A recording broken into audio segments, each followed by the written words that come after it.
한 5개월 만에 주가가 80% 가까이 급등하는 거죠. 그래서 성장주들을 잘 찾으면 이런 변동들이 있고. 안녕하세요. 미국 주식 탐구생활 미탐TV입니다. 네, 인플레이션 시대 더 성장할 기업 마지막 네 번째 톨게이트형 비즈니스 기업 두 번째 유형에 대해서 한번 알아보도록 하겠습니다. 네, 첫 번째 유행은 결제 업체들 저희가 비자, 마스터카드, 페이팔 이렇게 알아봤고요. 두 번째 쇼핑몰. 쇼핑몰도 판매자하고 소비자를 연결해 주는 거잖아요. 온라인상에서. 그리고 그 사이에서 이제 수수료를 수취하는 기업. 이건 물론 온라인뿐만 아니라 코스코라든지 달러 제네럴 이런 업체들도 다 해당이 되겠죠. 근데 그런 기업들보다 훨씬 성장도 잘하고 있어서 제가 그 중에서 뽑은 기업이지 톨게이트형 기업이 이 세 개만 있다 이런 뜻은 아닙니다. 그래서 그런 아이디어를 가지고 여러분들이 얼마든지 개별 기업을 발견하실 수도 있을 거고요. 어쩐 이 업종 내에서 더 좋은 기업을 발견하실 수도 있으니까 그렇게 활용하시면 좋을 것 같아요. 자, 일단 첫 번째 아마존의 10년간 실적 추이를 보면 아마존도 참 오랫동안 돈을 못 벌고 적자를 많이 냈었죠. 10년 이상 계속 적자 내고 했는데도 투자를 계속해서 지금은 어마어마한 빅테크 기업, 거대한 기업이 됐는데 돈 버는 속도가 어마어마하게 지금 빠른 상태죠. 그래서 2020년도에는 코로나로 인한 수혜들을 엄청나게 많이 본 게 바로 이쪽 업체들이거든요. 특히 온라인망을 많이 가지고 있는. 그래서 아마존이라든지 애쉬라든지 이런 기업들 같은 경우에는 저희가 코로나 때문에 밖에 나가서 쇼핑을 할 수가 없으니까 온라인으로 주문할 수밖에 없잖아요. 온라인으로 주문하고 온라인으로 마스크 사고 온라인으로 먹을 거 주문하고 하니까 이런 온라인 쇼핑몰 업체들이 실적이 엄청나게 많이 좋아진 거예요. 그래서 2020년도에 코로나 수혜를 받은 거예요. 아까 앞에 있는 결제 대행 업체들은 페이팔을 제외하고 나면 온라인 쪽 페이팔을 제외하고 나면 2020년 실적이 안 좋았잖아요. 왜냐면 해외로 못 나가니까. 밖에 나가서 카드를 긁을 수가 없으니까. 근데 얘네들은 수혜를 받다는 거예요. 근데 세상이 어떤 이슈가 벌써 발생되면 모두 다 피해를 보는 업종은 없어요. 어떤 업종이 피해를 보면 어떤 업종은 돈을 엄청나게 많이 버는 거거든요. 왜냐하면 저희도 코로나 때문에 너무너무 괴롭잖아요. 지금 거의 2년째 이럴 줄 몰랐는데 저희가 마스크를 이렇게 달고 살지 몰랐잖아요. 근데 대신 마스크를 생산하는 업체들은 엄청난 호황이었던 거예요. 그러니까 세상이 모두 다 나쁘고 모두 다 좋은 건 없거든요. 그래서 그러니까 여러분들이 투자하실 때도 어떤 이벤트가 발생하면 어느 업종들은 되게 안 좋겠구나 그러면 그걸로 인해서 되게 좋아지는 업종도 반드시 있을 거고 좋아진다고 해서 다 좋아지는 게 아니라 나빠지는 업종이 있다는 거를 염두에 두시면 좋을 것 같아요. 자, 아마존을 보면 그래서 2021년도에는 매출액이 21% 늘었는데 순이익은 거의 성장을 잘 못했어요. 왜냐하면 비용들이 상당히 많이 늘었거든요. 그러니까 물류 비용도 많이 늘었고요. 그 다음에 사람들 고용하는 문제들 때문에 인건비도 상당히 많이 인상을 시켜주면서 그런 것들이 지금 물가에 계속 이제 반영이 되고 있는 상태예요. 그래서 이런 것들을 다시 아마존은 이제 물건 가격이 오르면 거의 수수료를 받으니까 또 이것들을 고객들한테 전가해서 돈을 더 버는 모델로 간다는 거죠. 그래서 2022년도 예상 실적을 보면 매출액이 5,500억 달러, 그러니까 한 17.8%, 엄청나죠.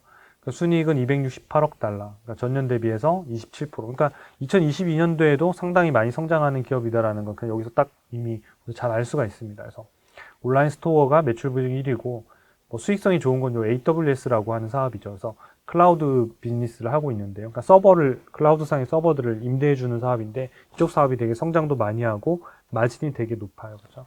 그래서 온라인 스토어들은 마진이 높을 수는 없겠죠. 중간에 거래해주는 마진을 떼는데 그게 5%든 8%든 이렇게 떼는 건 개념이니까요.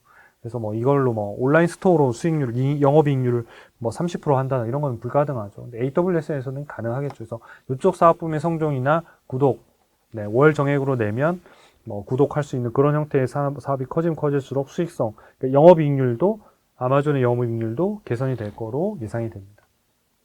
자, 애쉬를 보면요. 애쉬는 이제 사실 떠오르는 기업 중에 하나죠. 그래서 2020년도 실적이 어마어마하게 성장을 해버렸는데 여기 그래프에서도 보시다시피 2019년도에 비하면 거의 2배 이상 성장을 했잖아요. 이 부분들이 과연 이제 바로 이제 온라인 쇼핑에 대한 수혜들을 바로 봤습니다. 특히나 여기는 수제로 만드는 제품들을 많이 판매하는 곳이거든요. 수공예 제품들. 그래서 집에서 직접 전 세계 있는 사람들이 만들고 제품을 여기에 애쉬몰에다 올리고 주문하면 배송해주는 이런 형태의 모델들을 가지고 있어요. 그래서 일반적으로 아마존 같은 경우에는 아마존 셀러들이 들어와서 그냥 거기에 입점해서 뭘 한다고 한다면 애쉬는 개인들이 수공예품들을 많이 만들어서 하는데 이 중에서 마스크가 상당히 많이 팔리고 대박이 나면서 코로나 때 실적들이 상당히 좋아졌습니다. 그래서 이 부분은 애쉬나 이런 기업들은 향후에는 이제 이런 부분들의 매출의 성장들이 좀 줄 거기 때문에 2020년도에 폭발적인 성장들은 조금 예외적인 상황이라고 보시는 게 좋을 것 같아요. 그럼에도 불구하고 2021년도에도 매출액이 30% 늘었고요. 2022년도에도 역시 20% 정도 성장할 걸로 예상이 됩니다. 그래서 매출액이나 순이익이나 내년에도 역시 애쉬도 이 정도의 성장률들이면 꽤 성장하는 기업으로 볼 수가 있겠습니다. 세 번째 기업 이제 타깃을 보면요. 타깃은 이렇게 성장을 별로 안 했죠. 이렇게 보면. 그러니까 온라인 쇼핑몰하고는 좀 다른데, 그러니까 오프라인 위주거든요. 오프라인 위주인데, 온라인몰도 물론 있습니다만은, 이 회사가 성장률이 되게 낮다가, 이제 2020년도, 2021년도에, 이때 이제 온라인 쪽에 이제 상품들이 상당히 많이 팔리면서 상당히 이제 수혜를 많이 봤습니다. 그래서 실적들이 많이 좋아졌고요. 2021년도에 보면 매출액이 13%인데 순이익이 50%가 늘었죠. 이런 이제 효과들이 있는 이유는 뭐냐면, 이런 데들은 이제 고정비들이 이미 많이 깔려 있기 때문에 매출 성장률에 비하면 이익 성장률이 상당히 높이 나올 가능성이 높아요. 반면 단점은 뭐냐면 매년 저런 성장률이 나오는 거는 굉장히 드문 경우다라는 거예요. 그러니까 경제적으로 뭔가 이벤트가 발생하지 않고서는 요 앞에 보시면 이렇게 성장하잖아요. 거의 아마 다 미국의 경제 성장률 플러스 약간의 초과 성장하는 정도가 성장을 할 거예요. 그러니까 매장을 엄청나게 늘릴 수 있는 것도 아닐 거고요. 매장들이 상당히 이미 많이 진출하고 있는 상황이니까 제품 가격이 오르면 오르는 만큼의 어떤 매출 쉐어들이, 그러니까 수수료 쉐어가 나올 거니까 그런 정도는 성장할 거예요. 그래서 기본적으로 경제 성장률 플러스 약간의 알파 정도가 평균적인 매출 성장률이고 그게 일반적으로 5%를 넘기는 쉽지 않을 거라는 거죠. 그러니까 2020년도에는 좀 특이한 케이스였고요. 그래서 2021년도에 보면 매출액이 한 2.3% 정도 늘어나는데 여기 워낙 고속성장을 20년, 21년도 했다 보니까 그런 기저효과 때문에 더 많이 두 자리 성장하는 건 쉽지 않고 타깃에 대한 어떤 기업을 분석하거나 투자 전략을 짜실 때는 이제 이런 것들을 보면서 짜시는 게 되게 중요하죠. 성장을 많이 안 한다라는 관점에서 보셔야지 2020년도에서 21년도의 성장률을 똑같이 한다라고 가정하고 밸류에이션 하거나 이랬으면 상당히 난감한 상황이 발생할 수도 있는 거죠.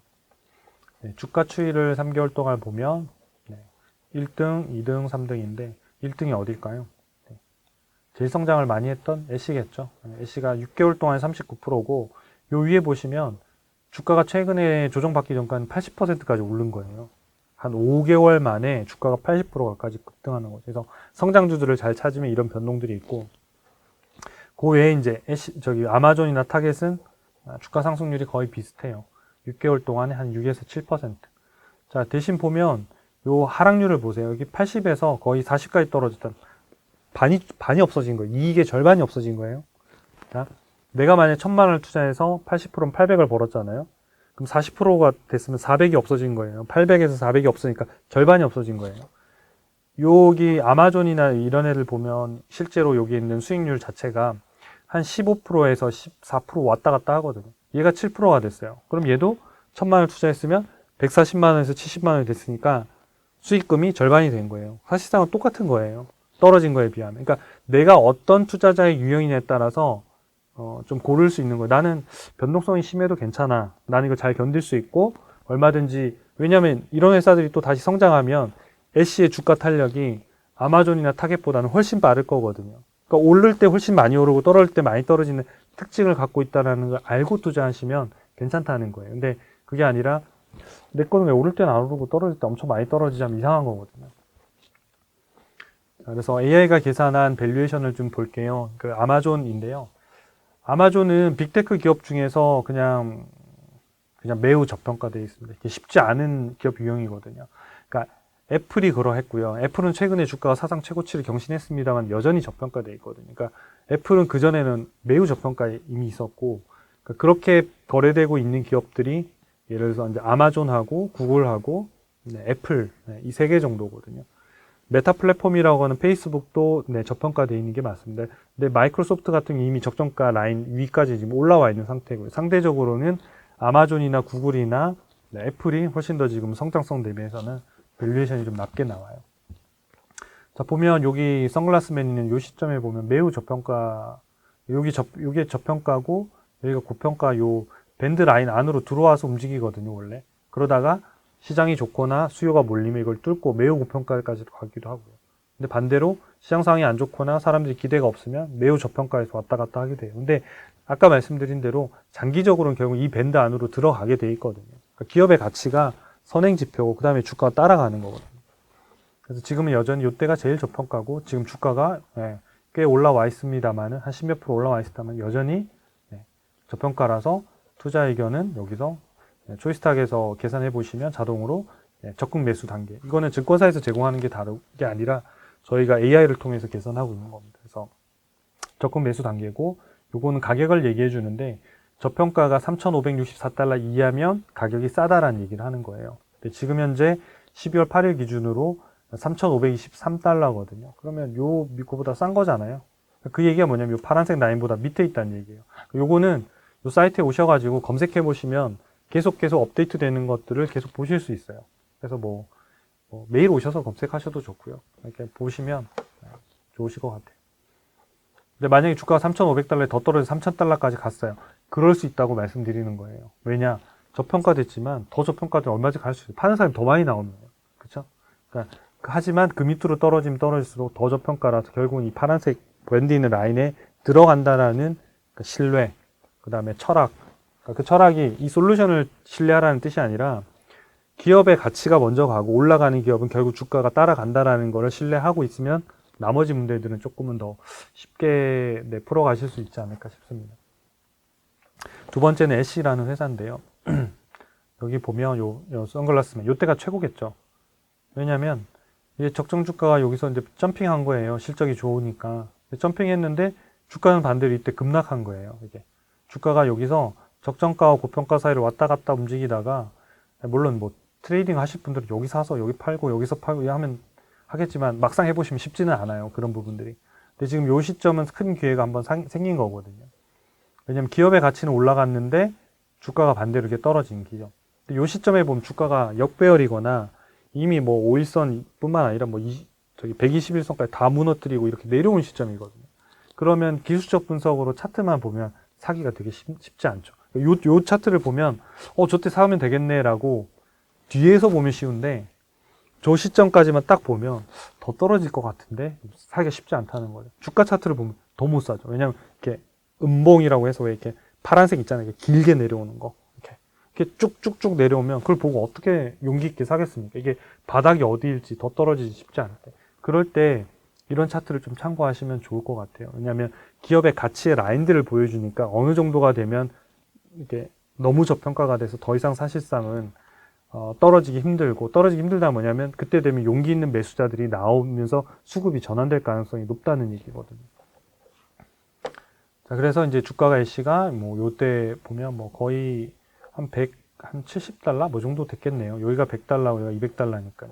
그래서 여기서 쭉 올라서 거의 한 300달러까지 그냥 그대로 올라간 거죠. 그래서 매우 저평가에서 요 파란색 라인인 저평가에 들어가서 다시 적정가를 뚫고 고평가 라인까지 갔었네요. 그래서 요때 선글라스맨이 웃고 있는 요 시점이 바로 이제 고평가 시점이고 그 이후에 또 최근에 주가가 완전 급락해서 아까 보셨잖아요. 80%까지 수익률이 났다가 40%까지 거의 반토막 50% 빠진 거잖아요. 그랬고 적정가 라인에 붙었다가 최근에 다시 또 반등하고 있는 이런 모습입니다. 그래서 현재 적정 가격이 223달러인데 보면 보유 정도 의견이 되는 거고 요 가격 171달러 아까 보면 이렇게 싼 가격들이 있잖아요. 요 가격까지 떨어질 수도 있죠. 근데 그런 때들은 사야 되는 때고 고평가 가격은 289.9달러니까 약 290달러네요. 그렇죠? 290달러 정도가 넘어가면 그때부터는 비중을 좀 줄여서 수익을 실현하는 형태들이 좋다. 이렇게 되는 겁니다. 그래서 오늘은 밸류에이션 부분들 좀 많이 말씀을 드리게 됐는데 이 밸류에이션들이 결국은 좋은 회사냐라는 질문 외에 싸냐 비싸냐가 되게 중요하기 때문에 그렇거든요. 마지막으로 타겟이라는 회사를 한번 보겠습니다. 그러니까 타겟이라는 회사를 보면 요때는 이제 평가가 고평가죠. 고평가고 요 시점 있죠. 요 시점. 2021년도 6월 달인 요 시점부터가 사실은 기업의 가치가 오르고 이제 주가가 저평가되어 있는 이런 형태들이에요. 그러니까 지금도 역시 좀 싸게 거래되고 있어요. 그러니까 싸게 거래되고 있는 이유는 뭐냐면 주가가 이때 비해서는 올랐죠. 그러니까 요때 시점에 비하면 다 올랐지만 주가는 떨어졌는데 기업 가치가 올라가서 그래요. 이 라인이. 근데 이 라인이 내년도에는 크게 오르긴 쉽지 않아요. 왜냐? 아까 앞에 이 회사의 성장률을 봤잖아요. 그래서 향후에 1년 동안의 예상치를 그려라면 이 밴드가 약간 이 정도의 성장을 이렇게 보일 거예요. 애쉬는 이렇게 그려질 거고요. 1년 동안. 그러면 타겟은 이렇게 그려지기 때문에 앞으로 주가가, 타겟의 주가가 막 이렇게 V자로 뚫고 막 고평까지 가는 거는 특별히 이 회사에 어떤 이벤트가 발생하지 않는 한, 뭐 M&A를 한다던가 뭔가 어떤 하고 대규모 제휴를 해서 엄청난 수익의 변환이 일어나지는 않은, 이렇게 뚫기는 쉽지는 않아 보이고요. 그렇지만 여전히 이 적정한 가격과 이 저평가된 가격 괴리가 크면 클수록 그거 자체가 올라갈 수 있는 모멘텀이 발생하기 때문에 이 괴리가 클 때 관심을 가지시고 이렇게 보시면 도움이 되실 것 같습니다. 네, 여기까지 해서 저희가 인플레이션 시대 성장할 기업 네 번째 시리즈까지 다 말씀을 드렸는데요. 어차피 지금 연준이나 이런 데서도 2022년도, 2023년도까지 금리를 뭐 5번 이상 할 거다, 10번 이상 해야 된다, 뭐 이런 얘기들이 계속 나온다는 얘기는 횟수는 다를 수는 있지만 금리 인상은 분명하다. 금리를 인상한다는 건 물건 가격이나 인플레이션이 많이 올랐다는 거거든요. 그래서 그런 형태 때 이런 네 가지 유형의 기업들을 잘 염두에 두셨다가 좋은 가격에 오면 여러분들이 투자하는데 포트폴리오를 꾸리시는데 도움이 되시면 좋을 것 같습니다. 감사합니다.